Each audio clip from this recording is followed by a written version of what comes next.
So we start. I stopped here at this slide. Why your values shape your future more than luck or circumstances. You already know this. And I said that life is like open world survival mode. The winds that are blowing, the unpredictable chaos. Nigeria has loads of it right now. It's unpredictable. But they are like the winds that are blowing in the open sea. Your life is the boat. And the winds are blowing. And I said that the sail, those sails, the clothes that you have shaped like that, they are your values. And what you find is that the sail, the way your personal philosophy, the way your mind works, determines what is important to you or what is less important to you. The example I showed you earlier, for one person, it's important to him that he wakes up 5 a.m. That's really very important to him. That's his value system. Early rise. Right. Okay. Another person, early morning sleep is very important. Very, very important to him. Early morning sleep. And I'm sure you know people that drinking is very, very important to them. You know, or even getting drunk is very, very important to them. And you know other people who prayer is very important to them. That's the most important to them. Another person, whatever. So those things that are very important to you, they are like your sail, because we've already seen that they are the ones continuously doing them that determine how your life turns out. And what I asked you to do on that, those people are saying, check the values that are driving your life right now. The things you are counting as being very important. And I had some of you talk about, I know some of you one of you made a comment earlier, how we got them, and we're going to get to it. Let's go carry on. So what I'm saying here is that the major difference is not Tinubu or the cost of or rise in petrol costs. The major difference is not the wind blowing. The major difference is the decisions we make in the circumstances, the way our mind makes decisions. The sail we set, whether we keep rising up 5 a.m. or we keep rising up 12 midday, that's the major thing that determines how our life turns out. It's not the wind that is blowing. How we respond has a far greater capacity to destroy our lives than any challenge we face in itself. Oh, the Holy Spirit is helping us. It's not the poor electricity supply by the government that is the problem. Because we just saw a slide earlier. The poor electricity supply is making many of us poor, whereas the same poor electricity supply is making a lot of Chinese rich in our country.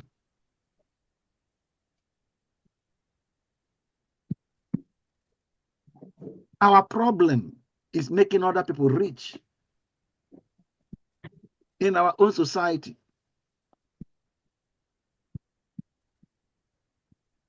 So it's not a problem. Our problem is not a problem. The challenges we experience is not our problem.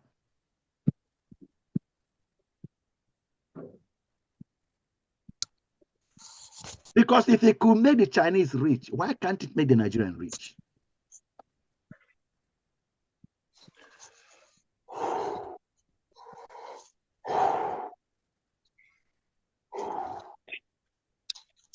Where do your values really come from? The things you hold as important, the things you are parading as really very important, where do you get them from? Spoiler, I said you are a code clone, coded from school friends. Some of you know this because I had it, I think one of you were talking about it. Where you got them from?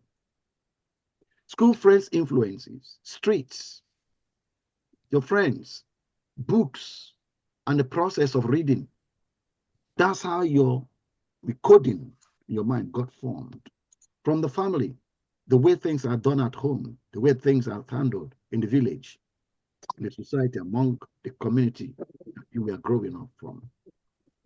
You're listening, what you're watching on TV, on movies, you're watching, see the way characters are functioning there. All these things are coding your mentality.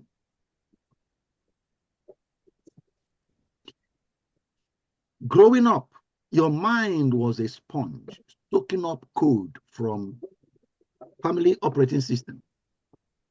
So the way your family was reasoning, the social algorithms, I just showed you pictures about them, the friends, their slang, their drama, their priorities, the environment, the culture, the norms, the TikTok trends, how things are done here. Even the church, that churches in the community, a lot of people in the community. The hard truth is that you are basically a walking mirror of your upbringing. You are. If I take one of us, if you have never stepped out of Nigeria, and I take you and put you, bring the same person, the same age, even the same level of academic, maybe you went to secondary school and you stopped in secondary school now. Pick somebody from here that's the same age as you, went to secondary school and stopped. Go to Japan, pick one person the same age, went to secondary and stopped, and put three of you together, you all will be reasoning differently. In fact, I give one of put the same challenge, you will come out with different solutions.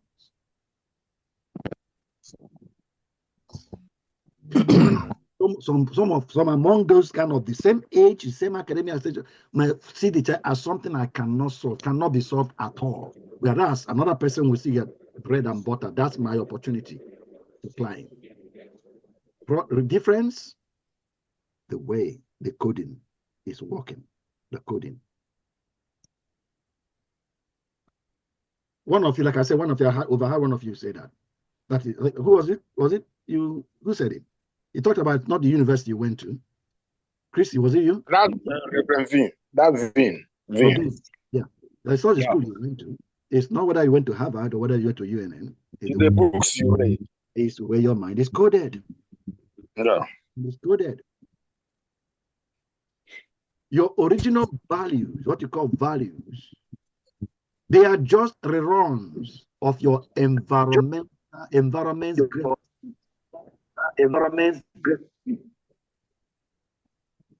you are coded.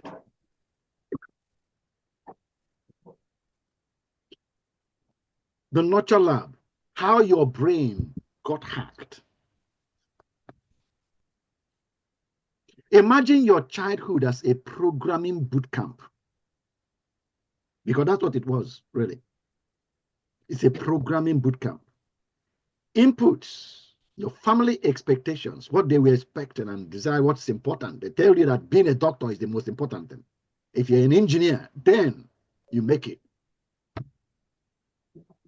Societal pressures, rigid academic system that prioritize grades over growth. Provided you have A's in your this one.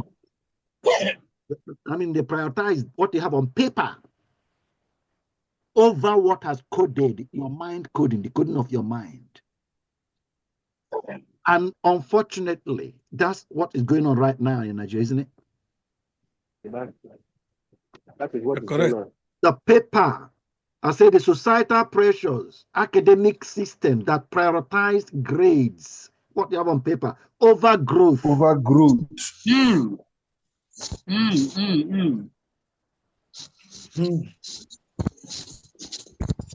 That's one of the major problems we have in educational system in Nigeria.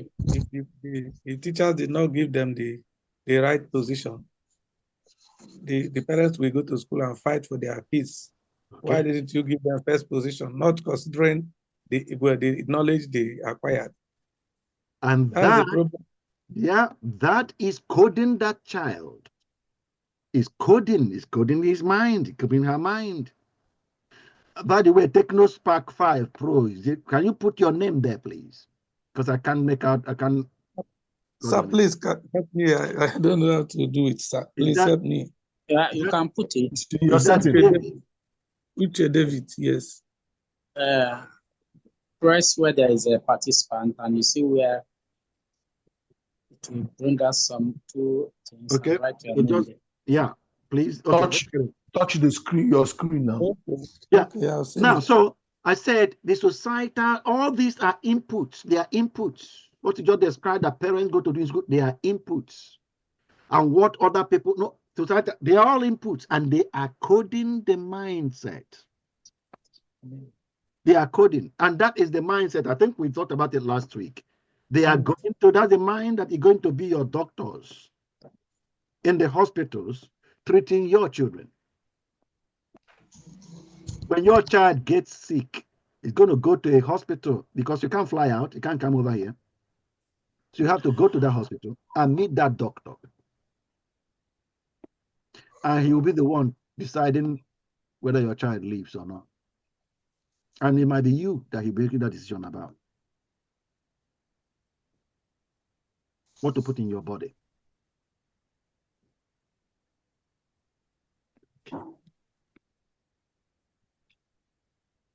I just pray the Holy Spirit is communicating to you why the potential you carry must be deployed now.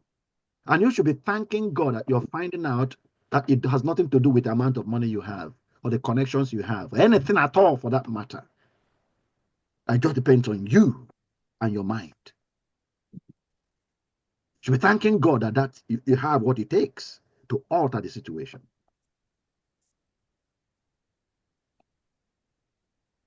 So these codings, inputs come as you're growing up. Processing, your mind learns to equate respect because of what the society was putting in. He equates respect with obedience. That's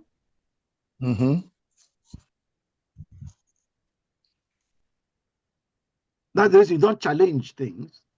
Particularly if you're an elder, you don't challenge what the elder says. He's an elder. So what he says must be right. It doesn't matter what coding. It doesn't matter what coding drove that utterance coming out of his mouth. If it comes out of his mouth, it must be right. You have to do it. He can't say no to what he says. It's a coding. It's a coding. Serious. Very, very serious. But it's a coding, it's true. Validation, you carry that your mind have now learned that validation, to equate validation with top scores. Provided you have your grades reading A, otherwise you're not a valid person, You are not, you don't make it. Like I said before, up there, grades over growth. You don't really check what you can do. You don't check what you can do. What you want to know is what's on your paper. So the mind equates safety with avoiding mistakes. Basically, as long as I don't make, prioritize, these are value systems. The value system is, I got to be safe. If I make it, no, I can't make mistake. I can't make mistake. I can't do anything that is suspect might be a mistake. No learning. It's not a mentality of learning. It's a mentality of not making mistake. It's a coding. Therefore, you don't try. You can't even engage. It's a coding. It's a coding. I just told you, if I pick you from Nigeria, and pick one from Japan, and pick one from the United Kingdom, pick one from US or from France, and put all of you together, you'll be making different decisions at the same opportunity, the same problem. You'll be making different decisions because of the coding. Has nothing to do with money. Has nothing to do with money. Nothing to do with resources. Nothing. And the different decisions you're making will give you different outcomes.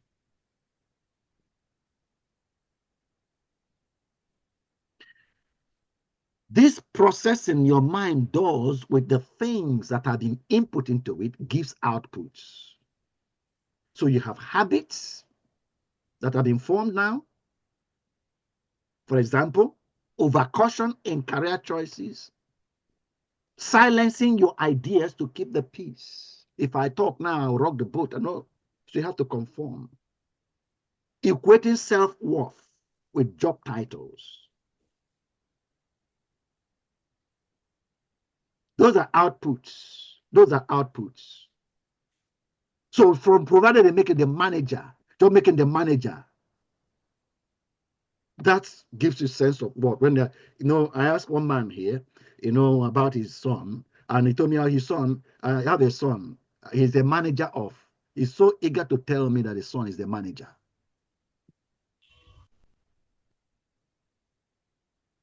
A CEO. And you are proud. I mean, just once your son can be introduced as being the CEO or the manager or the director, you feel a coding, it's a coding, it's a coding, it's a coding, a coding. I don't know whether you've observed it. Maybe not, because you probably don't watch a lot on the internet. If you come to the church I attend here, not today, but if opportunity comes, if this comes up again, I thought I may show you the picture. And I'll show you our church. And I'll show you the pastor that built the church. And the biggest church where I am, biggest church, magnificent, so magnificent. After building the church, he didn't talk to the elders of the church. He didn't talk to anybody.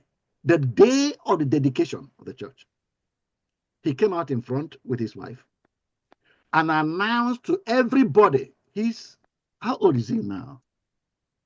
He must be in his 60s that time, 60s. Or maybe, I don't know whether it was up to 70. I don't think it was up to 70 that time.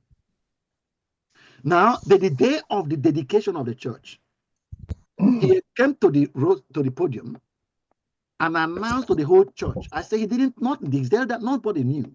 He announced to the church that he is resigning that day. They should find a younger person to what God has put in his heart, or what God has shown, the picture God has shown him of what God wants to do is so big, a young person had to drive it. And they should find that young person, the pastor, to come and pastor the church, that he is resigning that day. The day the church was dedicated was the day he left the church. Literally left the church.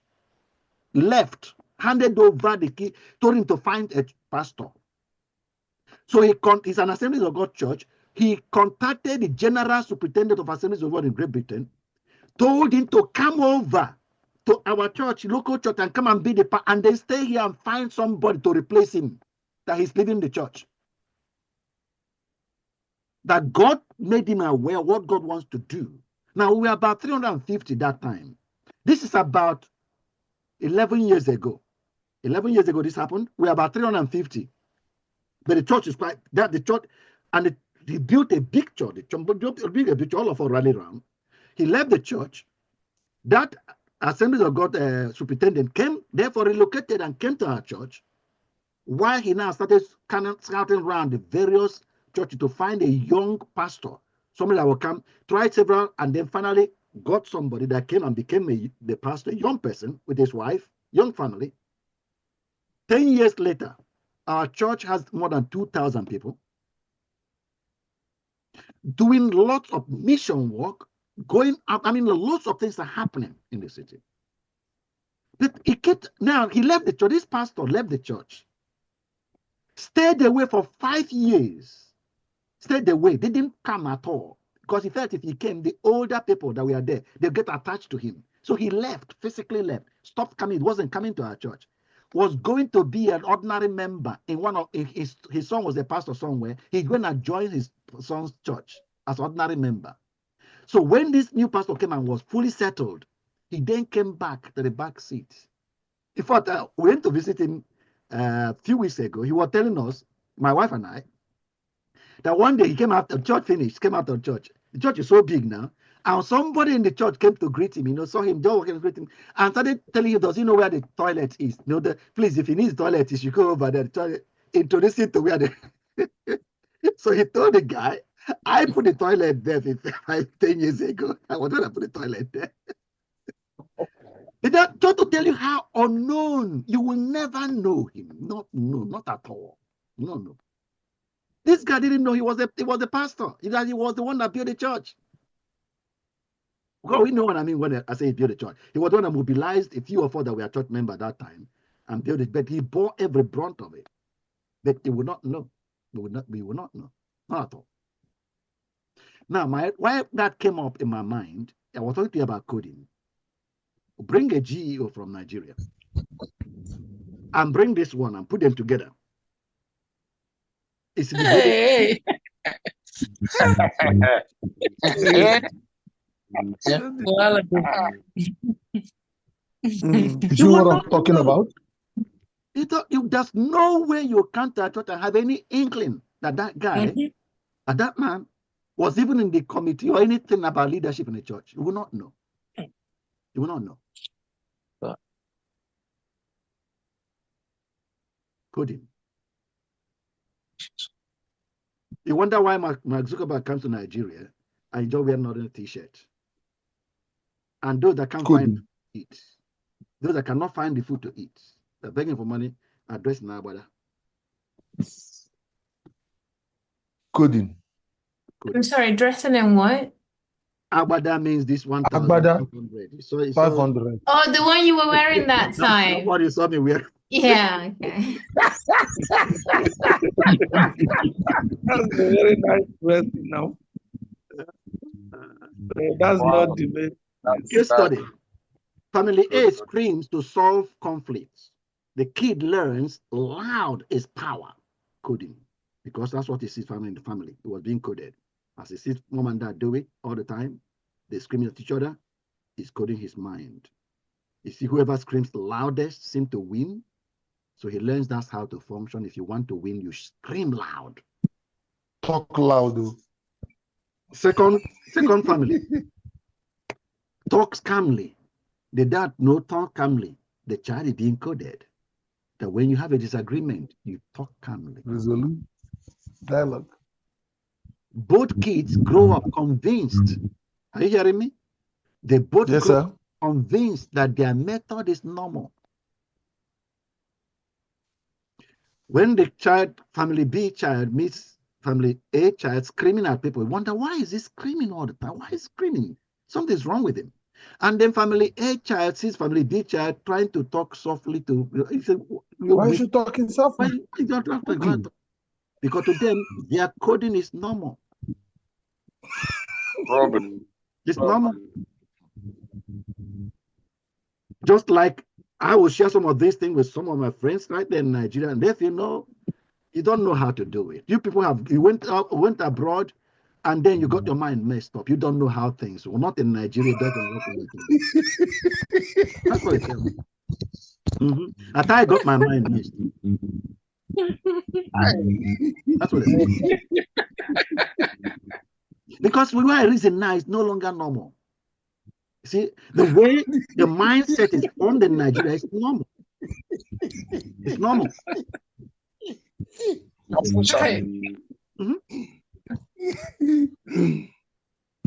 Chris, you muted yourself.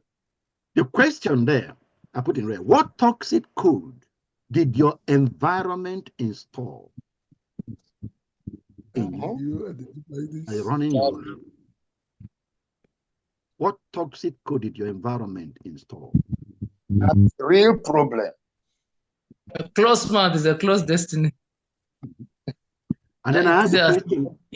It has even become a religious thing. We must scream. Yeah.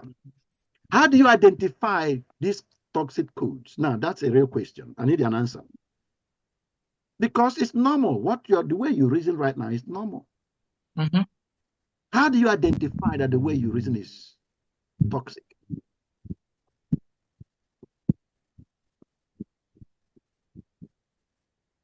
Can you tell me, please? It's really something that involves deep thinking. And It's then by the outcomes. It's by the outcomes of my conversations. For instance, I actually had that kind of environment that you talked about earlier. My dad would always have to scream to get something done. So I grew up with that same mentality that if you want to get something done, you shout. In fact, even in church, they tell us that if you have a closed mouth, you have a closed destiny. You know, so it's like it's wired into me. Until I realized that, hey, guy, you're doing the completely wrong thing. My wife again came from a very, very different background. The very opposite of me. It's calm, it's quiet, it's organized thinking, and so it has had to be a lot of relearning process for me. And I realized that truly the screaming was not solving any problem. Yes, the screaming was not solving any problem, and there was a serious need for me to work on a lot of these things. Yeah, thank you for sharing that, Professor. It's real with us. How do you identify that your coding is toxic? Quite often, I mean, for those of us that are Christians, it's probably easy for you to identify from the Word of God. But then the problem, the challenge we have most often that is the coding that we have that we use to interpret what we are reading. that's another thing. It's like the lens you're wearing. You are seeing through your lens. And when your lens is green, when anything you pick, you start interpreting it from a green color because that's the lens you're wearing.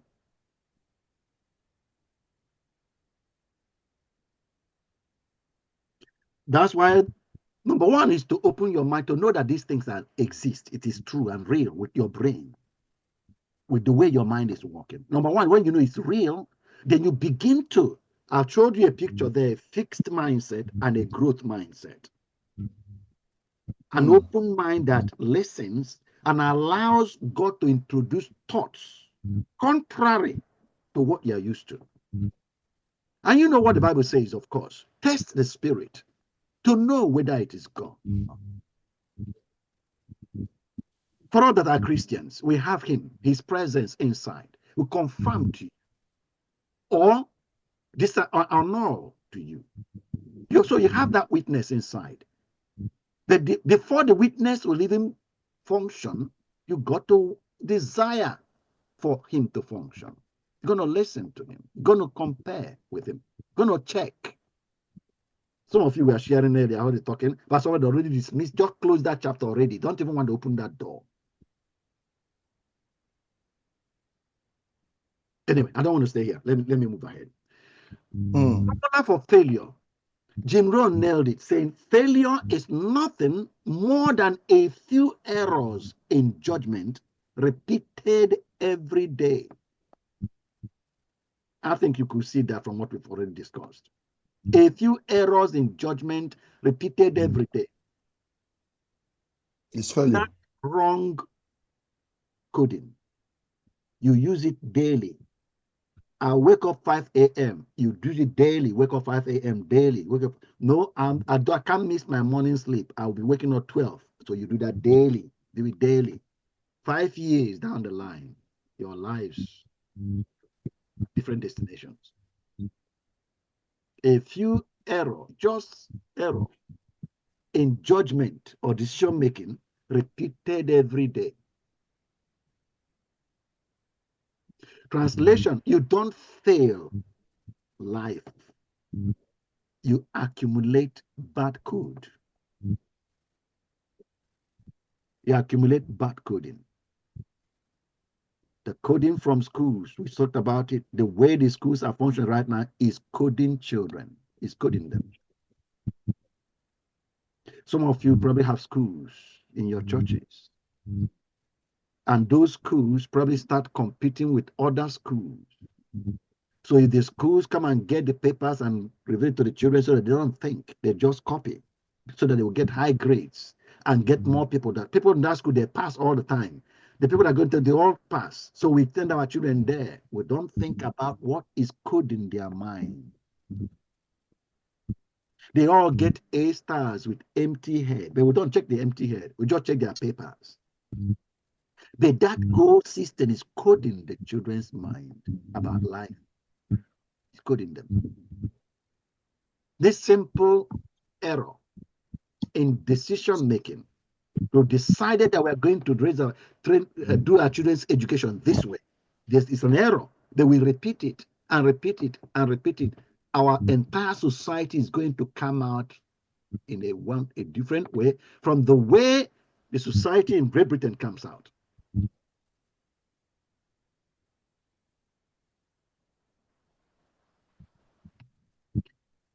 Why societies and you keep repeating mistakes? I'm sure you know now. I'm sure you know.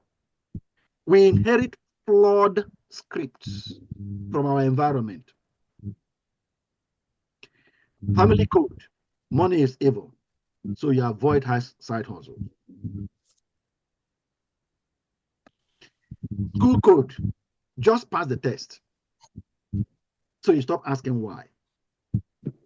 You don't need to ask why, just pass the test. Just copy down what you are copied, it's copied for you. Just copy it down, say pass the test. So the reasoning is silenced. No mind development anymore. It's a coding. And a child thinks that's how life works. Oh, I can't stay in any of this stuff for a long time. Social code, busy is important. So you glorify burnout.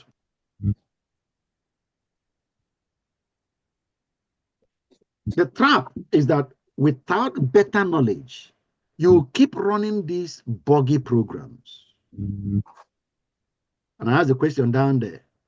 Have you ever wondered why your parents' bad habits feel normal?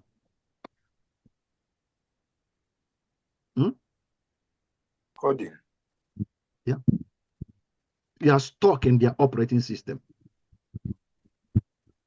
Have you observed that generally, particularly in the Southeast, that society seems to want to go back to the coding of our ancestors? Exactly. Coding. The coding that didn't help them. But to us, it's the normal thing that we should have been doing that we abandoned. Formula for success is not what we have generally been postulating, that it is luck or genius, an overnight explosion. That's not what success brings about success. It is just a better coding. Success is just a better coding, daily, running daily. A few simple disciplines practiced every day starts a whole new life. It is because Maduka knew this. That's why he told his uncle. When his uncle gave him only 200 naira, knowing that there's no way he's going to make anything with it. But he assured him, 5 years down the line, you will see. And he was still a young chap when he made that statement to his uncle. Because he knew it's not the money. He has, by responding to simple disciplines, explored and encountered several things that he knew the code that works for success, has experienced it, and has recoded his mind with it. So he knew that his success is not on these 200 naira, and assured his uncle, 5 years down the line, you will see me.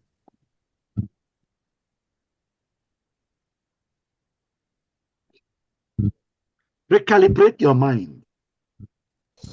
Swap I can't with what is step one.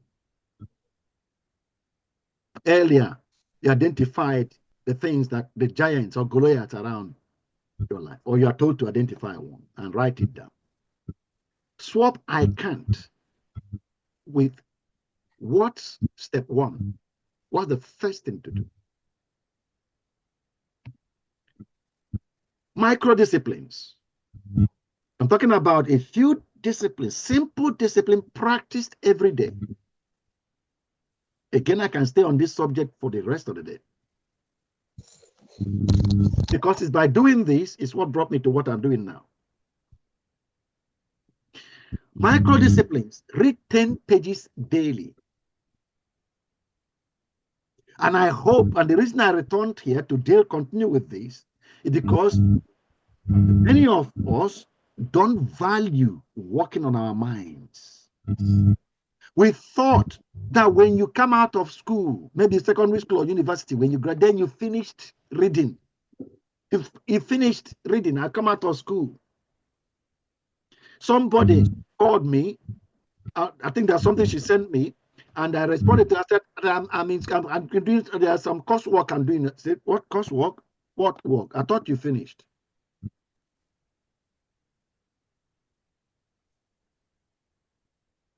But I hope you are seeing now the school you went to, your primary, secondary, university education, they were just a way to get you coded with the importance of coding your life, your mind for the rest of your life. Taking responsibility for your mind's development.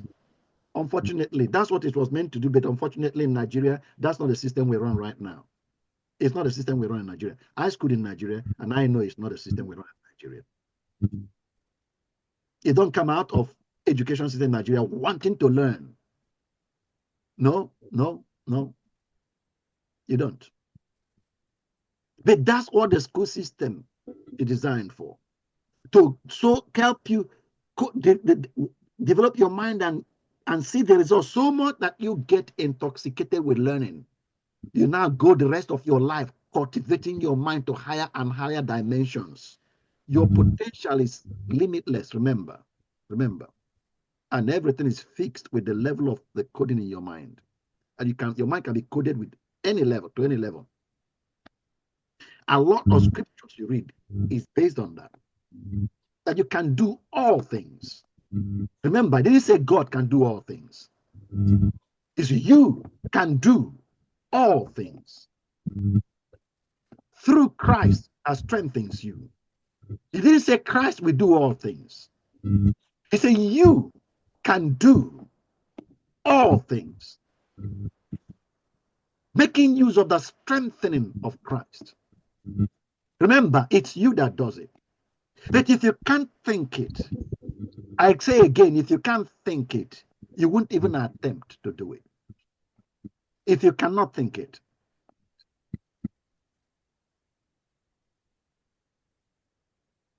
If the coding in your mind can't even accept it, you won't even attempt. Even though you can do it, but you won't even attempt. You won't try. So the strengthening of Christ goes to waste. At least you will not make use of it. I said, if the simple discipline that you establish is read 10 pages a day, 10 pages a day, it will be 3,650 pages a year. That is 12 plus books. And you know what will happen to your mind? When in a year you take contents of 12 books and run it through your mind, you know what will happen to your mind? The way your reasoning will change.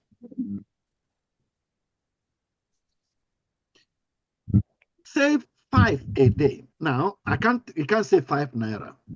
So it's within 5 generally, whatever currency it is, but even it's 5 naira a day. If you do it a day, in a year, it will become 1,825 naira. If it is $50 or 50 naira, you're able to send. If it's 5,000 naira, you save. Just if you put 1,000 beside that 5, a day, if you can, in a year, you're talking in millions now, 1.8 million. That's how much you saved in a year.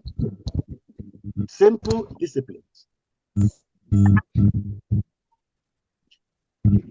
Therefore, break the generational curse. Oh my God, I pray the Holy Spirit helping. No, we use the word generational curse, and sometimes we have done family liberations. Have you done it? You know about it? Answer me, please. Do you know? Have you heard about that? Yes, sir. Yes, sir. Yes, sir. Yeah, so what you're teaching is it's really hitting the core. Maybe you yourself have done it yourself.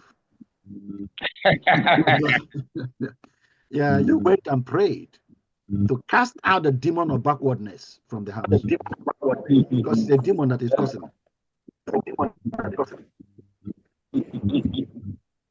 Your grandparents feared risk.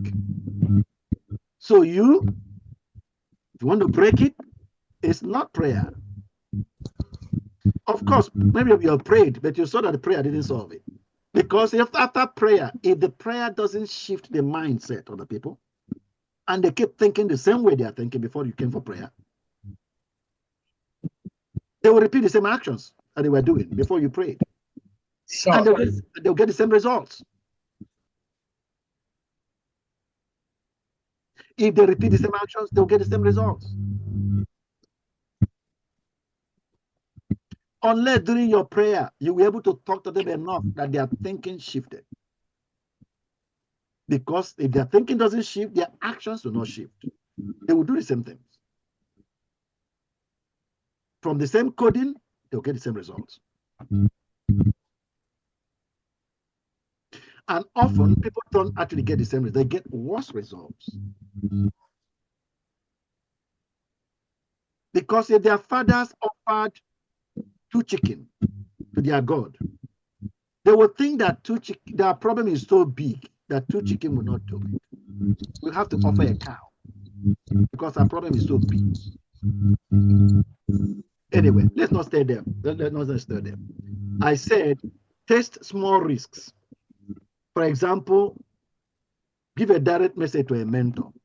Launch a meme page. Whatever small action can be taken to break the risk that your grandparents was fearing, and we are fearing, and they pass on to your parents, and you can see running in your family. Take action to break that cycle. It's the action that breaks the cycle.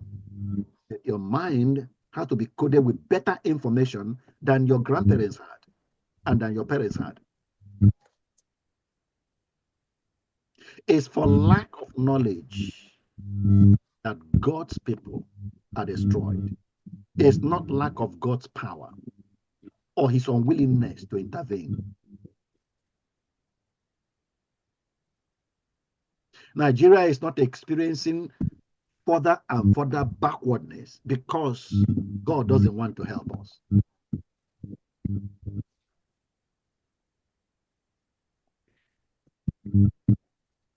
Jim Rohn's golden rule. Success is a few simple disciplines practiced every day.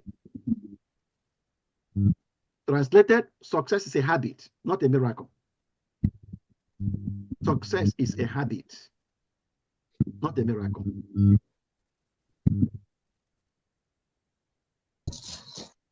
So,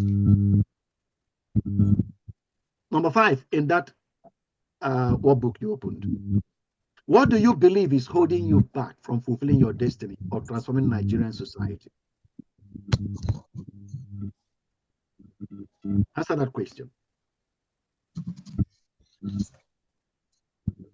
What do you believe? I say right down the top of that. I think wrong coding. Wrong Or coding. should I say, and ignorance. Ignorance is also a very big problem to us. Ignorance. Yep. This wrong coding is all about what we learned, mostly even in the church. Yeah. Your voice, Uche, we are not hearing you clearly. Can you come closer to your mic? Okay. I said, like the wrong coding, talking about some teachings some pastors give in their churches is like the family liberation, this deliverance after fasting and prayer. The person will go in and stay without doing the needful. So such teaching could contribute and can even make somebody to be not being relevant when he's supposed to. Not that it just contributes, it's part of it. I would say, I mean, I've seen where they do liberation. Every year they are doing liberations. And sometimes I ask, how many times are you going to be liberated? How many times? Okay. Right. So write down that. My own answer is that wrong information passed to us contribute majorly, because if we are not properly informed, we shall be deformed, and without deformation we cannot succeed.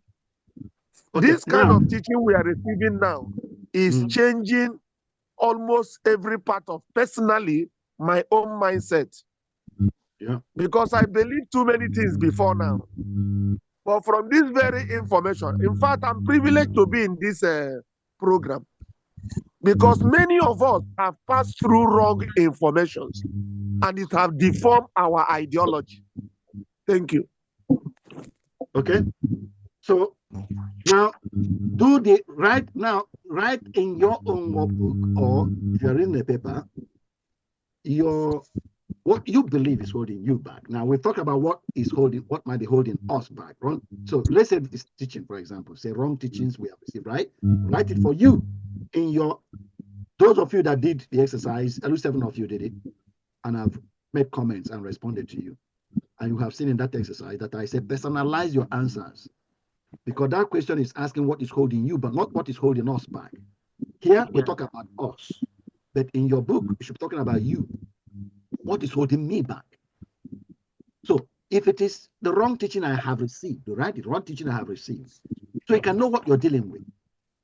I'm going to do something, and right now, from what you're writing, I am going to do something about the teaching I have received. I got to recalibrate my thinking, my mind. I take responsibility for my mind. Okay, so we talk here us generally, but please answer that question for yourself. And you might find that you may write something beyond just teaching you have received. Maybe fear is holding you back. So write it down. Whatever it is, write it down. Reframing limiting beliefs. An example. And do you think some people believe that? Somebody read that?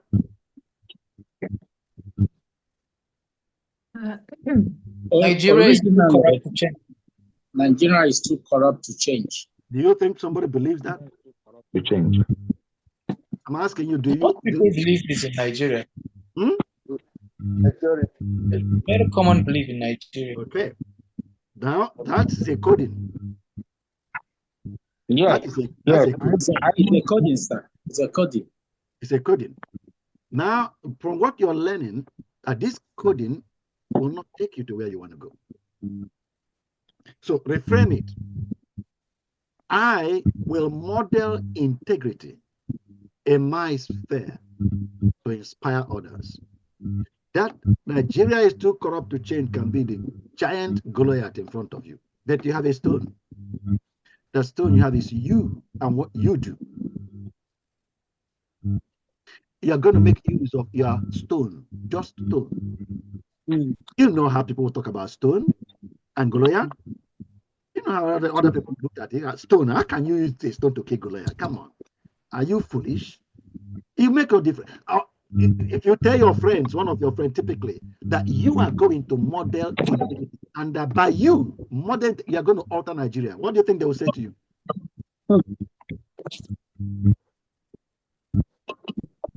Any response? They will take you as a fool. Yeah, a fool. Because they cannot believe that the stone can kill and get a giant down. Just like they cannot believe that you, by just trying to be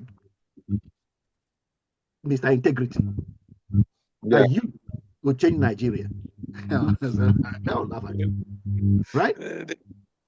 Yes, they are not just seeing the outward appearance, because as far as you are already reoriented, as far as your mind is really corrected by some of these erroneous teachings and lifestyle, then it's possible you work on it. That's a reframing limiting beliefs.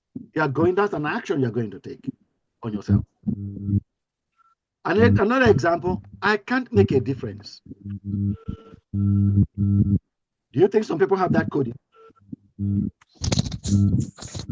I'm asking, do you think some people have that coding? Yes, sir. Yes, sir. I can't make a difference. Reframe that to small actions, create ripples, and I'll start with my community. It's a coding too. It's a coding. Small actions make ripples, and soon we spread. And I'm going to start with my community. I will start. That's a coding too. So when I asked the question earlier, what is your first tone? That can be your first tone. And of course, in answering that question, you don't tell me I'll take small actions. Write down the action you're going to take. Whether it is I will visit one person and discuss this, and I'll call through 2 young people and share this thought with them. Maybe that's your first tone. Write it down. That's your first tone. The system is rigged. That's a coding. The system is so rigged, corrupt, destroyed. There's nothing that can change. That's a coding. Anybody want to try a reframing of that coding?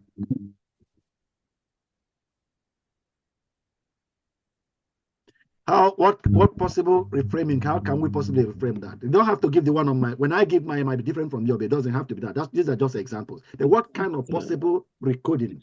That's a coding. What can be my first tone? Any example? Any thought that come to you?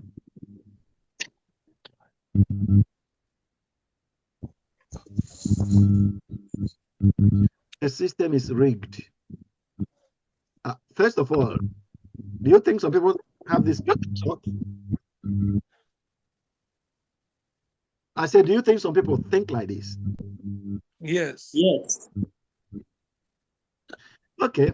I said, I'll innovate solutions that bypass broken systems. I will innovate solutions that bypass broken systems, and reframe it. Ideally, what I want us to do now is to reframe several. Let me give examples. I don't want to send you out. We'll try some here. I want to give you examples here. Try these. Can you see my screen? Make it bigger. Yes. There are personal limiting beliefs. I want you to take 1 or 2 here. They are personal ones. I can't make a difference until I have money or connections.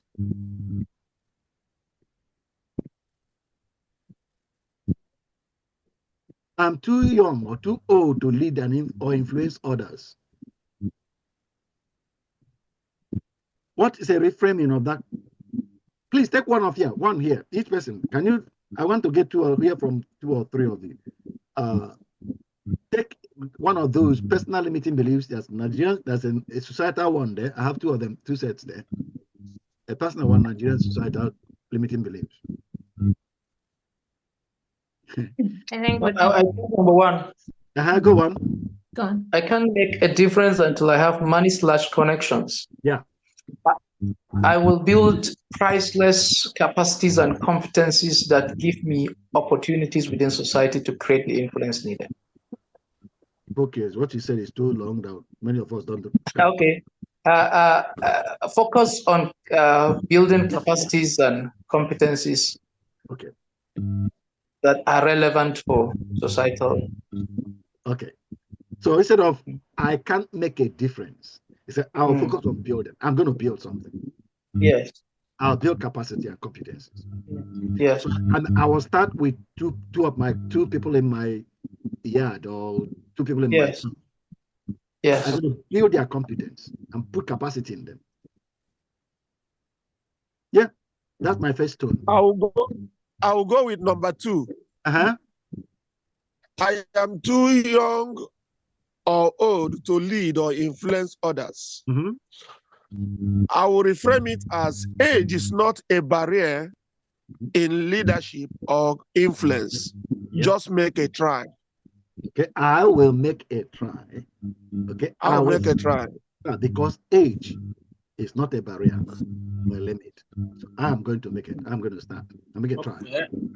Can I add to that number 2? I was just gonna, so age is not a barrier, but I wanted to add that whether young or old, I have strength, so I can start. Okay, I have strength and I will start. Because age is not a barrier, so I have strength and I will start. Okay, go on, Vincent. Okay. I don't have enough education / skills to contribute. I think it's not true.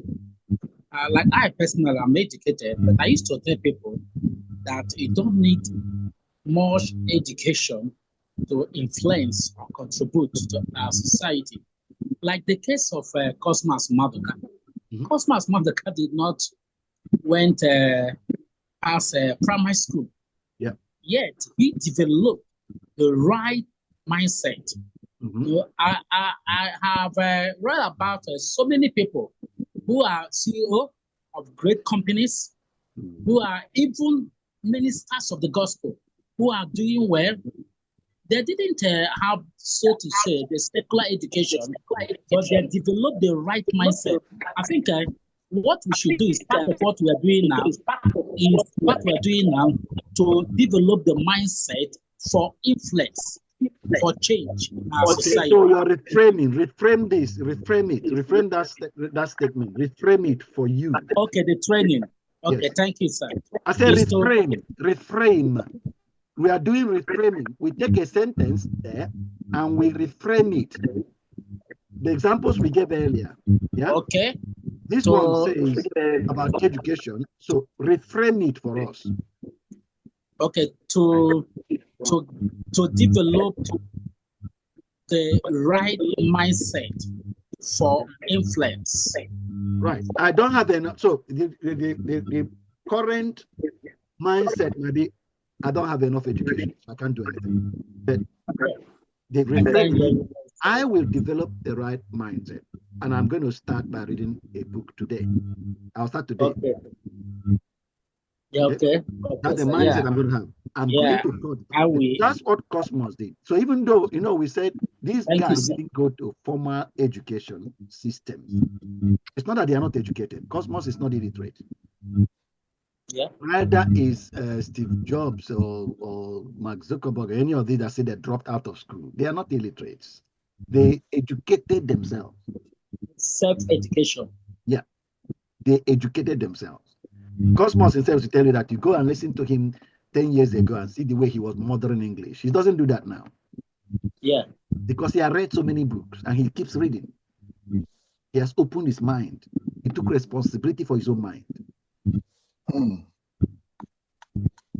He didn't leave it to teachers. Like I said before, some of us left it at the level our teacher decided what should be in our head. And when we left school, we left it that way. The way the teacher decided it should be, our thinking should be. And you know that that's one of the major things about Africa, that we keep blaming the white man, and they brought us and decided how our thinking should be. They decided at that time, how many years ago? 50 years. They have left. And we are still blaming them. As if they came and they blocked your mind and said you shouldn't read any book. Like I said, we'll see this later in the course. Let's not go there now. Okay. Thank you, sir. But these are examples that you can work on. Take let's move on with the rest of the slides. I have one. You are complete the exercise in question 6 to 8.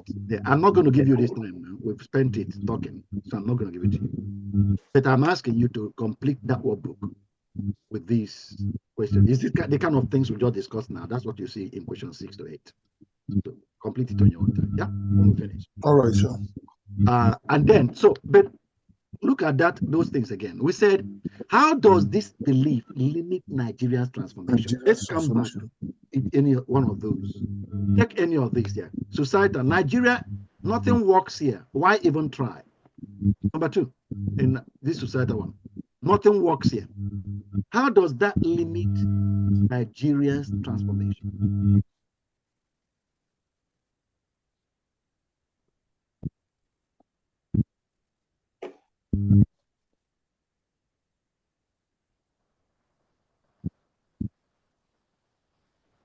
People will not even try at all. Nothing works here. Well, nothing works here mentality is all about environmental issue. If you look at like Nigeria, we discover that Nigeria, in recent, you may even have some things to offer, but they will be using some technicalities, especially those in the government, so that you not be able to do some things. And because of that, people that have experienced it have just run away, and has brought a kind of discouragement. So if we are to change the narrative, we need something that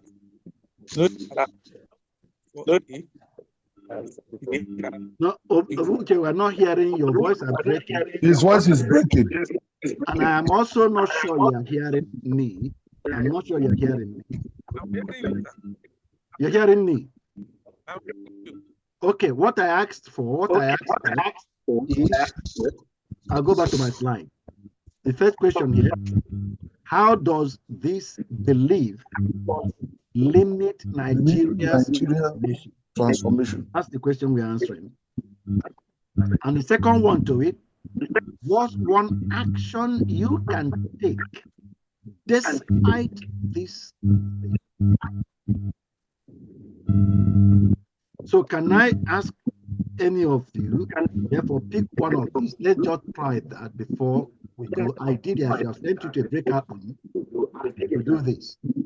But I'm leaving you here to do it here. Now,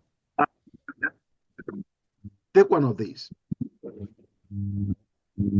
Is it each person take one of it, yeah? I just need examples. I need examples. So one of them, somebody take one of these. Tell us, how does that limit Nigerian transformation? How does that limit Nigerian transformation? And then, what's one action you can take? What one action you can take?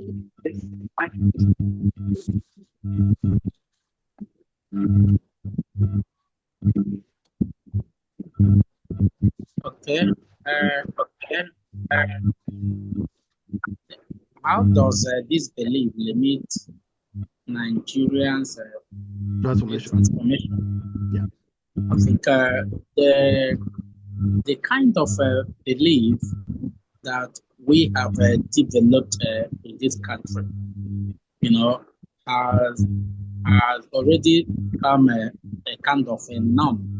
And even you can call it a kind of, we turn it to be a kind of a tradition. Okay? The Igbo says that when a taboo is of age, it becomes a tradition. Yeah. And because we have developed that kind of belief that there is nothing that can work in this country, again, that no matter what we may do, not anybody can do, that it will still remain the same. Yeah. But I think by what we are hearing, all we need to do is to begin to change our mindset. Personally, I begin to develop the mindset and remove that kind of a belief that Nigeria cannot transform. Then begin to take action. I will begin to take action, in the area I have influence, and begin to influence people, even if it's one person, 2, 3, the areas I have influence, begin to influence them, starting from my own family. Okay, begin to tell them that these things can work. That that transformation is imminent, is inevitable.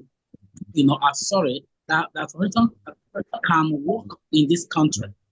Okay, so when we begin to take that action, definitely, I think it will help us individually. When all of us begin to act, and all of us here begin to take that decision, is begin to, wherever we are, we see that we will begin to affect lives gradually. Before we know it, it will spread. Okay. Thank you. So nothing works here.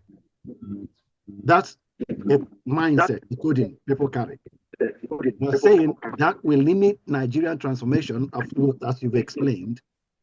If everybody believes nothing works, then nobody's going to do. I think Hamid had mentioned it. Nobody's going to do anything. I mean, Hamid or my wife said, can't do anything. So that limits Nigerian transformation because we believe nothing works. So there's no need wasting your time trying to do anything.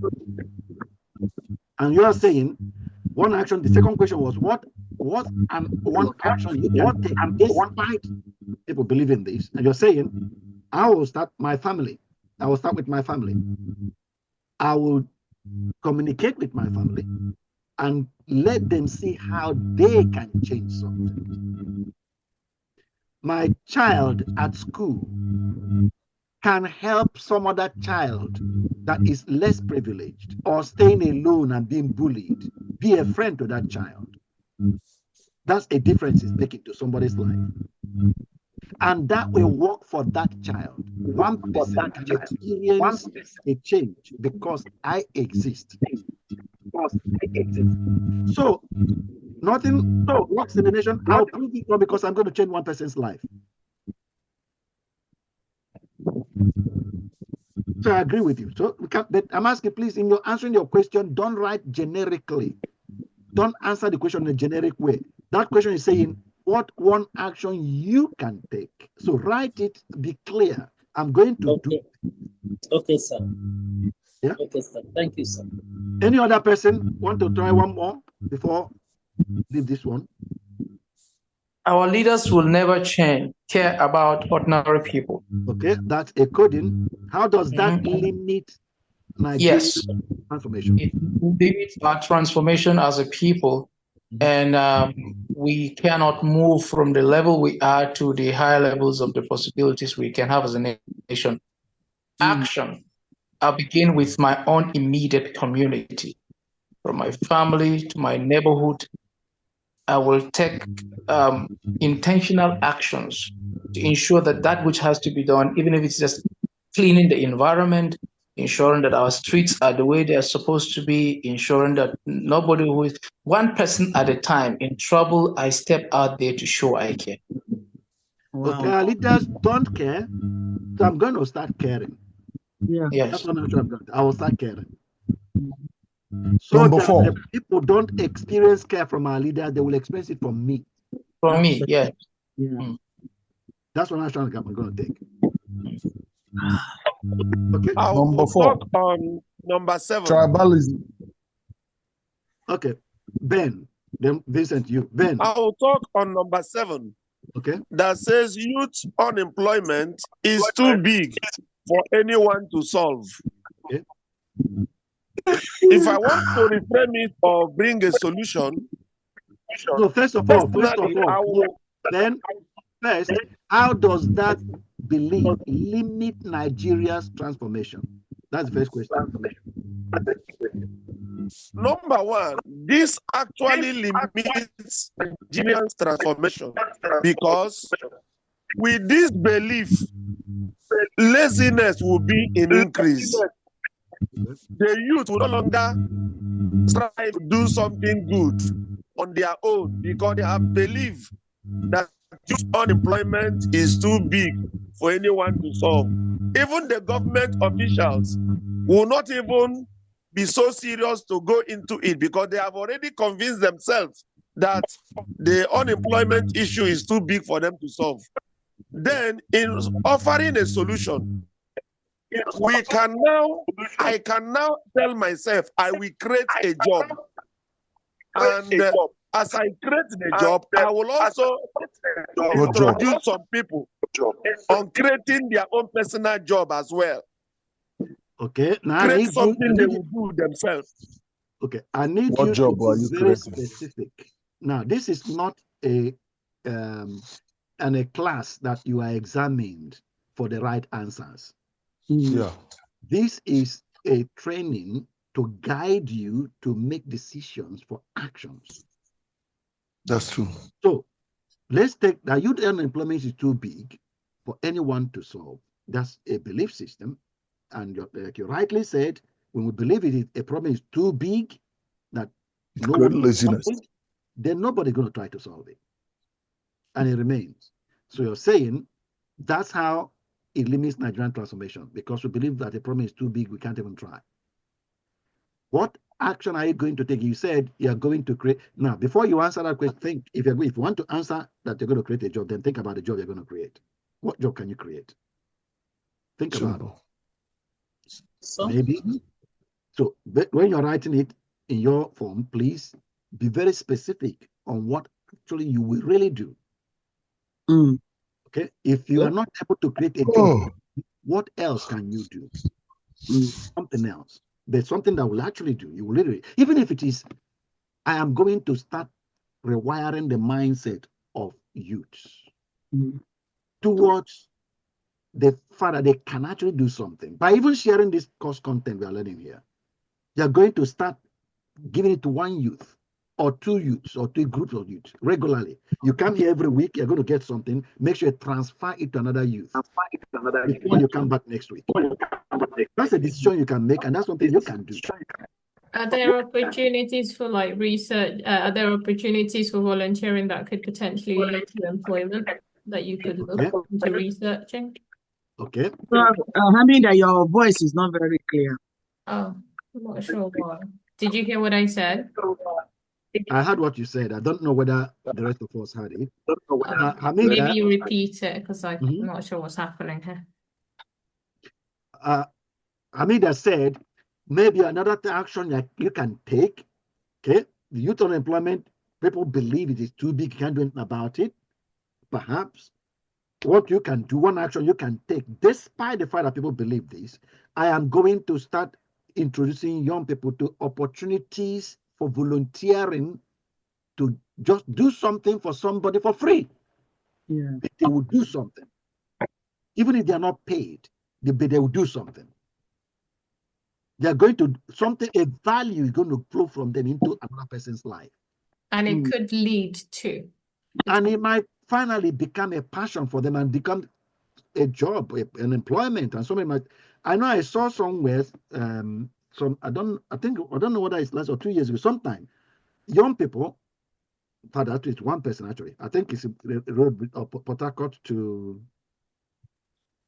Owerri. That guy, I don't know whether you saw that WhatsApp, where he was just bringing sand and closing potholes on the road by himself so that motorists can pass. And the time came when the motorists started up and started dropping money for him. Now, I don't know what happened later, but they just captured it. Somebody captured it on a video. We have such people also here in Anambra State. Okay. So they get themselves engaged to do so, add value to society. Now, what that can lead to something else, because they are adding value. They are adding value, something else will come out of it. It doesn't normally just end like that. No. And what it can do is have a ripple effect, because if they're doing it and it's identified as a gap, as Catherine mentioned about filling a gap, that gap can turn into entrepreneurship, which inevitably could lead to them employing other people. So it could have a ripple effect. Yeah. Okay. So please complete that. And my next question would be, how would a nation of Davids approach Nigeria's challenges?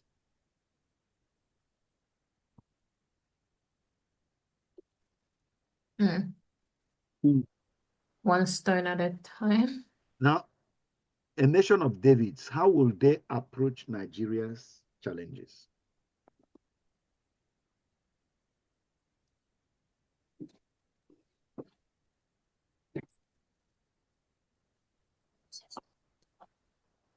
I need you to talk.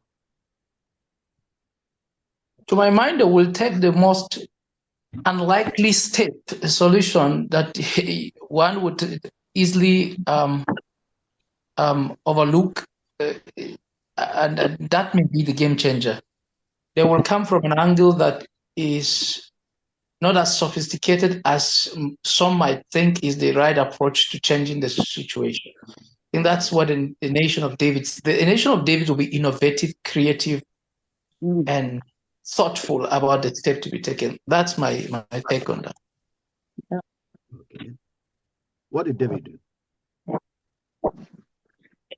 David believed in himself, believed in his God, and believed in himself. Yeah. They didn't look at the giant or the size of the giant or the size of the problem. He looked more at the size of his God or the power of his God or the size of your beliefs and values.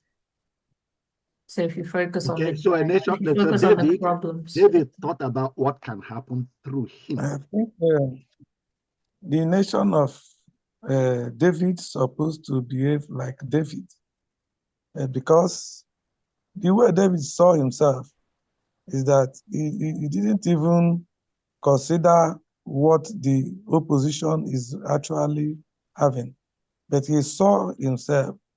In fact, based on his past experience, he conquered BS, and then he believed that he can also do it at the same time with the moment. So as a nation of David, by what we are learning, believe in yourself and believe on what you can do, so that when you can do better, definitely you will see people that will go along with you, even in the area of some support, since there are some areas you don't have capacity, especially financial-wise. So nation of David, first of all, need to believe himself and prioritize on what you know and what you can do. Okay. Thank you, sir. Okay, sir. In my own contribution, the nation of David has a remembrance of past effort, of past benefit, of past victories. For example, here in Nigeria, there was a time in 1975, a dollar is 75 kobo. Yep. 75 kobo to $1, which means Nigerian 75 kobo is $1 sometime in 1975. Having known this, we believe that if we now apply good leadership in Nigeria, there is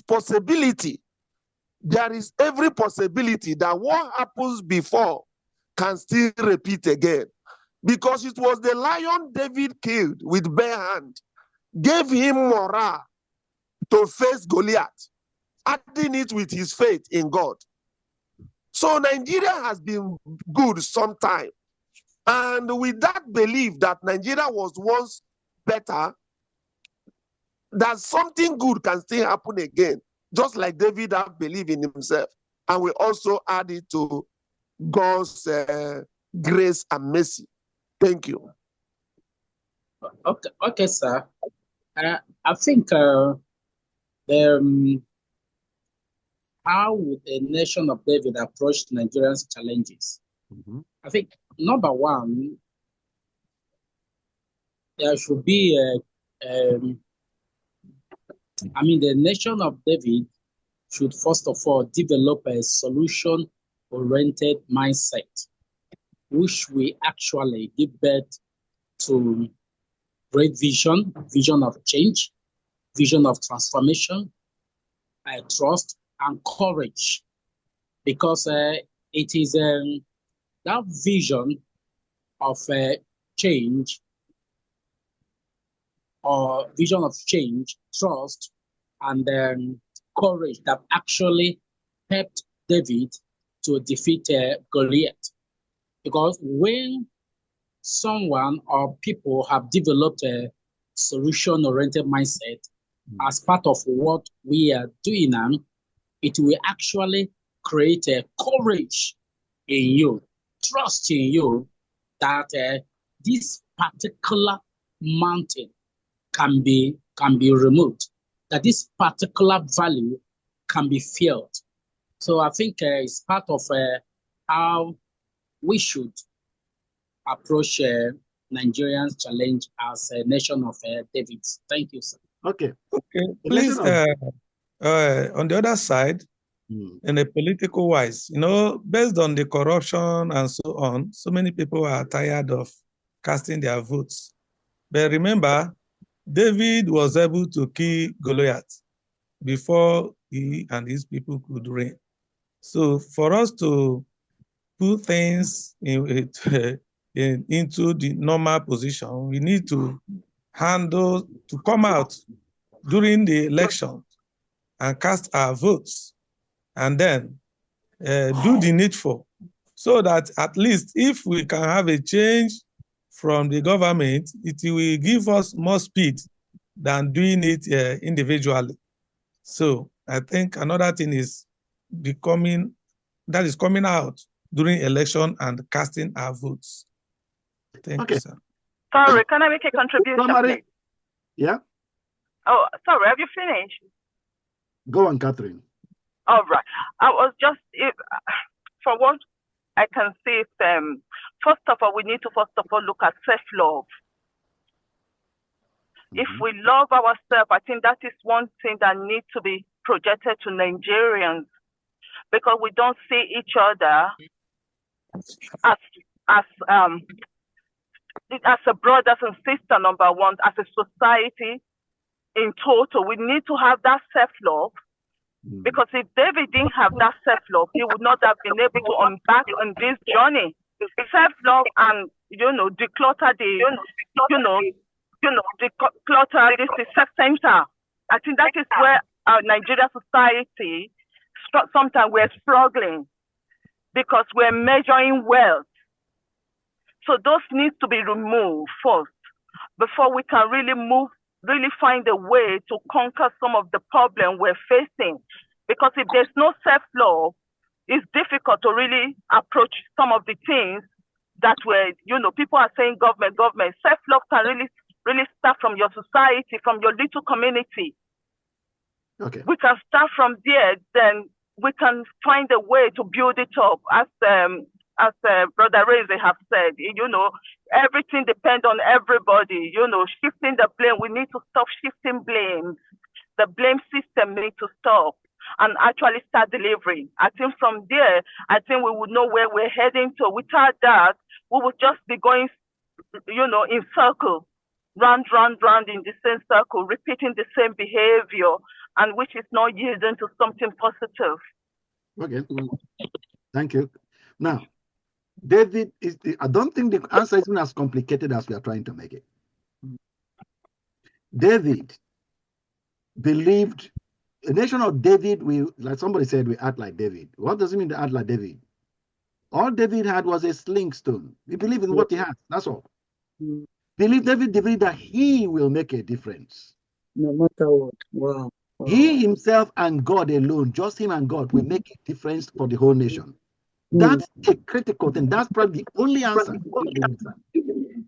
The nation of David, a nation of David will be filled with individuals that believe that each one of them can do something, will make a difference that will affect the whole nation. That's just it. Wow. I believe that a nation of David, how would they approach Nigeria challenges? Each of them will believe that what they do as an individual, what I do will alter the experience of the nation. Whether it is unemployment or electricity not being there or bad governance, what I do will alter the experience of the nation. That's a mindset, isn't it? It's a coding. That's what they're talking about. It's a coding. It's a mindset. What I do, I and God will alter the nation. I and God. Each person will be thinking like that. That's great. That's great. Can that mean to say the way you said while with God it's majority. I mean, as you just said what you said now, just clicked on my head. David, this is a nation of Israel. As you're just talking, nation, I was just envisaging the whole army, let's say, of Nigeria. Say, I cannot take Boko Haram. They cannot take on one person say, me and God, we can do this. Yeah. God in me is the majority. It doesn't matter. Okay. Yes, sir. My own is a question, sir. I believe very strongly in the things that we have been sharing the last 2 weeks and the weeks to come. I believe that a lot depends on me. But I know, again, that positive change takes time. Sure. You want to see something good, it will take time. It will take you staying through the course. It will take tenacity. It will take focus and all of that. My question, therefore, is what attitude of mind? Yes, I know that the mindset is critical and all. What attitude of mind should I bear, especially in the down moments of the struggle to make a better nation at my own end? What attitude of mind can I have that will sustain me through the course to the very optimal point of what God may have destined me to do as my contribution for the betterment of my nation and my world?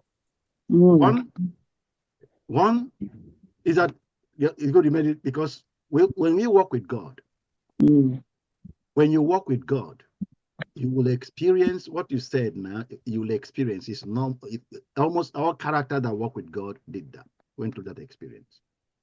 So, but the very first core thing to know, Jesus said, you will know the truth, and the truth will make you free. So the truth you already know about your life. You have been, if you're an Abraham, you have already been made a father of many nations. You are going to give birth to the nation. You will give birth to the nation. If you accepted that, if you already accepted that, Bible would ask us to. There's a joy set before you. It's asking you to look that copy Jesus. That's what sustained Jesus. Christian book is asked now, what sustained Jesus? The joy set before you. The joy set before you. The joy of a new nation. The joy that the picture had been painted in your mind. You've seen it. God wanted that also to help Abraham. We called Abraham and gave him a picture. The stars. So shall your children be. The picture. In your down moments, whatever it is that's happening around you, if the picture remains, remember the picture is the coding. The picture will code your mind.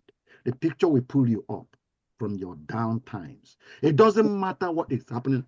When you find yourself start talking, regardless of what happens around you, you know how the outcome will be. That thing you know is with driving your own personal actions. The truth you know frees you from all these distractions that are happening around you. Yeah, see distractions that are happening. You will see them. You will experience them because we're in a real world. I mean, what does the Bible mean by fight? That good fight of faith. Fight is your position that you're going to come against. It's things that want to pull the thought, pull the thing out of your mind so that you think about something different. Ditch the coding and code your mind with something different, and then a new coding will drive a new set of actions. Now, if you want to retain the actions that birth your fulfillment of destiny, then the picture must remain alive in your mind. Because that's what we're talking about here. It's going to be of your mind that's going to drive your. I believe in the Bible, you see it. That's quite often, that's what God did with people. And they give them, refresh their minds with their destiny. Because that is mine. If you don't leave, God will not leave. Your life will birth. Second question there, societal issue. Could your renewed philosophy address? A number of people seem to have left. Now, what societal issue could your new philosophy Yes.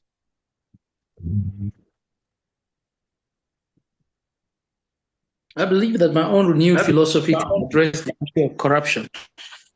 Corruption in some way, because I believe that part of the work I do in capacity development, once we have people who prioritize character over charisma, people who believe integrity is key in leadership, a lot changes. People who believe that the mandate to lead in private sector or the public sector is sacrosanct in what happens not only now but in generations to come. I believe that once I am, by the grace of God, able to drive that in, beginning with myself and unto the others that I will be able to build capacity in, that will whittle down the rising tide of corruption in the private and the public sector. So I believe that with that change philosophy, believing that I have got everything I need within me, that the solution I'm looking for is not far-fetched. It's right here with me. That I take action consistently and that I am disciplined, like as defined. I love how Jim Rohn defines it as the practiced positive habits every day and taking the decision. And like I said in the earlier commitment, that even if it's just to mentor a mentee every week and ensure you're pouring out into someone, that you're going one is not just going through the motions, but that actions are calculated. I believe that will go a long way. Okay, thank you. Each one of us do that, please. I think that question is in your form from 9 to 11. Complete that, and then talking about this number 2, I just want to talk about unemployment. Unemployment is what we need to know, that you have to, if government cannot employ you, and employ yourself, you can start with the little you have. You can even learn some skills and then be able to do one or two things in order to sustain yourself and your family. Also, even give hand to those that are less privileged. So I believe that there's nothing like that. Thank you, sir.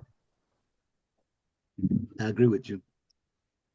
So I need one person or two people to share what one mindset I'm changing today is.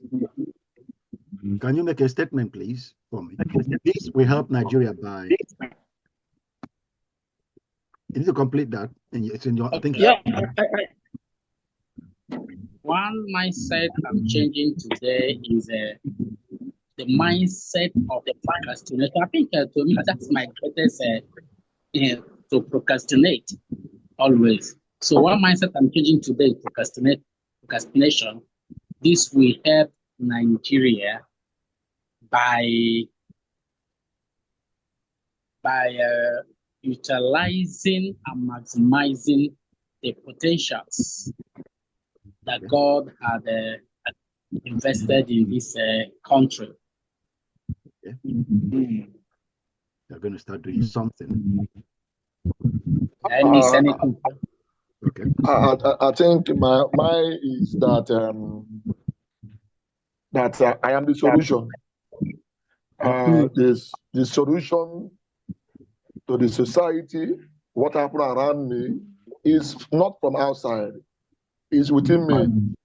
That I am the solution. That's what that's my own mindset. And this will help Nigeria by. Ekene, you're still talking. No, sir. I said this will help Nigeria. You said your mindset you're changing today. Is the mindset from thinking that somebody else is the solution to thinking that I am the solution. I am this. Yes, sir. I am the solution. I'm the solution. The problem that is happening in our society today, in our country, is I am the one that will solve it. And it has to start from me, from my little corner. I don't need to point to anybody. I don't need to point to any government. I have to start with my little effort. I believe that doing that, it will spread and also affect my society. Okay, that's how it will help Nigeria. So, okay, that it completes it. In your form, make sure you fill those two parts. Yeah, in your form. Okay, sir. The one that which you said, I am the solution, which is the mindset you're taking. Second one is that how will it help Nigeria? It will affect the rest of society. When I am the solution, when I start doing something, other people will be inspired to start doing something themselves. So I'm going to start that chain reaction. Already, sir. I'm already start planning to set up a program on Saturdays where I can be able to groom young people. I believe that based on what we are getting here today, we have to also impart it to people around us. So my step is that I have to set up a program on Saturdays where I will also organize young people. We spend about 2 hours every Saturday to make sure that we start from there. Good. Very good. Very good. Okay. So each person, please try and make that statement of what you are taking as your new mindset and how it will change impact the society. Make yourself think through it and write it down. Right. So your takeaway. Your potential is limitless. What can happen through you is limitless. But it is your philosophy that unlocks it. I hope you get that. I hope you got that. Nigeria needs you to stop thinking like a survivor, a victim that has to survive, and start leading like a David. I can do what I do will affect the entire nation.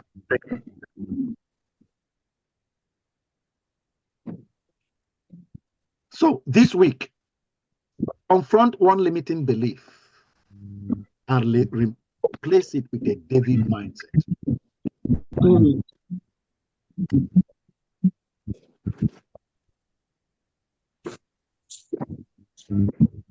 I said, develop a powerful philosophy. Become aware today that when you are cultivating your mind, you are cultivating your rule, your reign, and your dominion in life. Can somebody make a comment on that? Yeah, I mean, this hits very strongly. You know, there was something you said earlier that resonated so much with me, because one of the things, the earliest days of my life back in school, my background is language. I read French. My first 2 degrees are in French. But because I loved books a lot, I realized that through books I traveled. I got to know things that I would not have ordinarily known. And because I had a very, with the ordinary kind, the most common kind of education one would find in Nigeria, I felt books were the only means by which I could grow and become a better person. And that affected me for life. Because I have read more after leaving the university than when I was in the university, as much as I was on top of my class in the university. So I know I have noticed again and again that my reign in whatever I choose to be a part of, if I'm able to dominate in any area, if I'm able to succeed in anything, is as a result of how much I've cultivated my mind. And I'm now into capacity development, leadership development, and consulting for businesses and organizations, but I have not taken official, courses or formal trainings in school setting for those things. All of those things were caught up as a result of self-development and reading and all of that. So I know from experience that this is critical, that if the further a man's journey is the journey of life begins from within, and it's whatever a man is without is a function of what is within. So if the mind is not cultivated and worked upon, you have to grow it and pour a lot of knowledge and insight into it. And that is what determines how far you can grow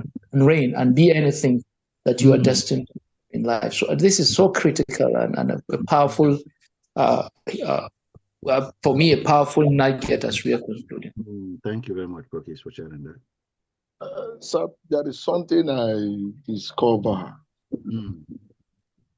I want to personalize it. You know, I discovered that there's one thing to have a knowledge or to get a knowledge, and also a different ball game, a different thing to implement what you know. I discovered that there is a need for a coach or a mentor. Let me use myself as a case study. There are things I know. I love to read. By the grace of God, I bought many books. But one of the challenges I have is to make up time to read those books. I have up to 200 of them in my chain. I've not even gone through them. So I discovered that you may know something, because I remember that I listened to one message some years ago, and the young man mentioned two things. One thing is to get information, and is another thing to have the discipline to implement what you know. Yeah. So I believe that, to my own understanding, for one to make a step or to make impact in life, one needs a coach or a mentor, somebody that can be able to, because there are things that are out of distraction. There are things that even though it's not, one cannot use that as an excuse.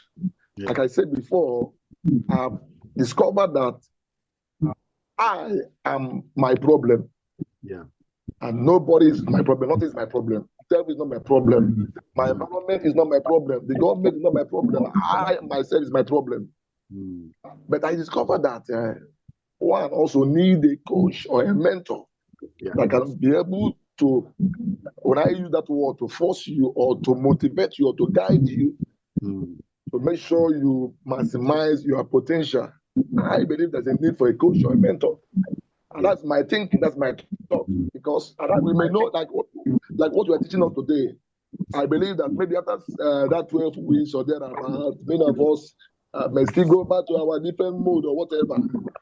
I see the need for a coach or a mentor, somebody that will be there for you. I don't know if I'm wrong. No, that's what you're saying is right. That's what Pokis said. Pokis probably will answer that question much better than I can, because that's his role. Yeah, okay, sir. I think like the first speaker, I so much thank God for this training. I have a similar thing that the first speaker said, collectively 100% like what he said. What he said about his background and his attitude. Like I have said it that my greatest challenge, which by God's grace now is the challenge of procrastination. That's what this particular training are awakening that thing in me. I have a background of communication and education. I read communication and education up to my second degree, and I'm doing my PhD in communication also. And I think I've been into leadership and business training, capacity training, which I have an unregistered company now. Yeah, called Positive Leadership and Business Academy. But at a time, I slacked, due to some challenges of resources and other things. So this particular statement is a very powerful, which it has helped me through this teaching that I am coming back again. Now, I've written a lot of articles on more than 80 articles on leadership and capacity training, even focusing on mindset. Because most times is when you start doing something, if you are not what should I say now? If we are not steady on that particular thing, that's one of the things in this just 2 times we have had this training, and most of those articles that you have posted that I have learned, if you are not steady on something that you have passion for, it can as well, it can stop you. So I think I'm so excited that I am back. And if you watch out the things I wrote, I wrote some of these things, which I think in these 2 times training has already, and some of those articles that I've read, I've started already doing something now. Already started doing something since last week. So thank you, sir. Well done. Thank you very much for sharing that. Thank you, sir. So, thank God for the resources we have here, even within ourselves. Focus is here, is on capacity building. And the mentorship that Ekene talked about is mentorship. In fact, I don't know whether it's a part of my slide. I think okay, no, actually it's in the next slide I have, but if I have 2 more slides to show you, not today, because our time is up. I have 2 more slides. But before, and all these are things are supposed to cover last week. We still haven't got into the second week of the course of the You can see that I opened Workbook 2 for you guys to see, thinking we'll get to it, but we haven't even got to it. I'm going to close it down again.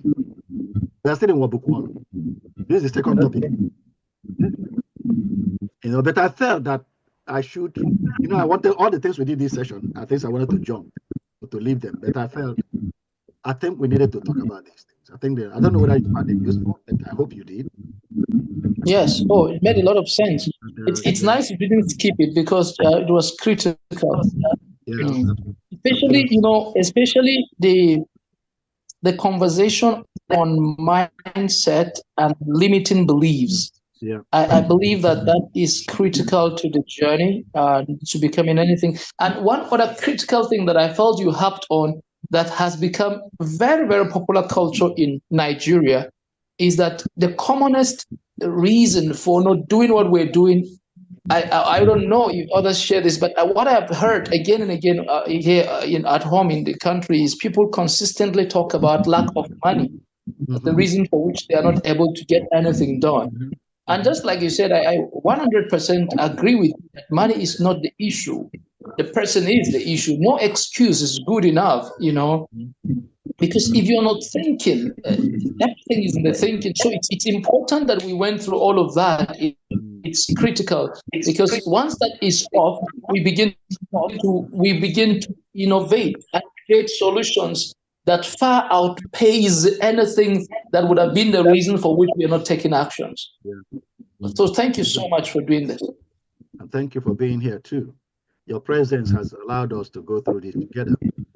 And we believe God for what he wants to do. I believe he wants to do something with us. Sure. I believe he wants to do something with us. Sure. Please, getting better. Please continue to get engaged. Do the exercises. And if you're having any challenge, connect with me. And Brother Kene, you mentioned about mentorship. It's part of the program. It is a part of it. But you can even connect with Pokis now. He's here. We're all here to help each other. The accountability is what we have tried to describe. Accountability. You're having somebody that you are accountable to, that can genuinely. And Pokis is here on capacity building, so I'm sure that he will be willing to. How can I connect? Is he a woman or a man? Is he or she? I'm here in Abuja, sir. I'm here in Abuja, sir. He's a man. He's a man. Pokis, drop your phone number on the chat now so he can see you and connect and bring you. He's a man. You are here in Abuja? Yes, sir. Abuja. Wow. It's a pleasure. I love that. Okay, so he will let him drop his number here. He can collect his number, connect with him. That's another in the training. Before we finish, I was supposed to have finished this slide, and that was last week, and 2 more, and then we talk about account. Can Hamida drop her number for us too? I wanted to connect to her. Sorry? Can Hamida drop her contact too? I wanted to connect to her. Hamida has left, but I can connect you with Hamida. Don't worry. Okay then. Okay then. Thank you, sir. I'll tell her. I think she already has your number because she was his.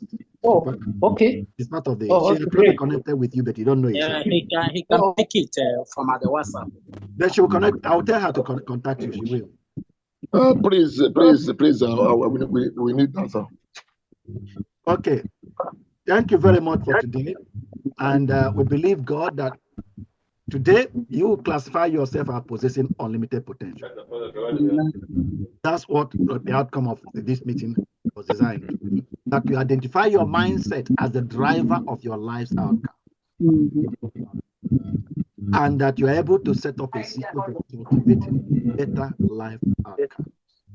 Cultivating your mind to give you a better life experience. I trust you. God bless you, brethren. So, thank you, sir. Can I make a comment before you leave? Please, okay. Hello? Go on. Yeah. Go there. Yeah.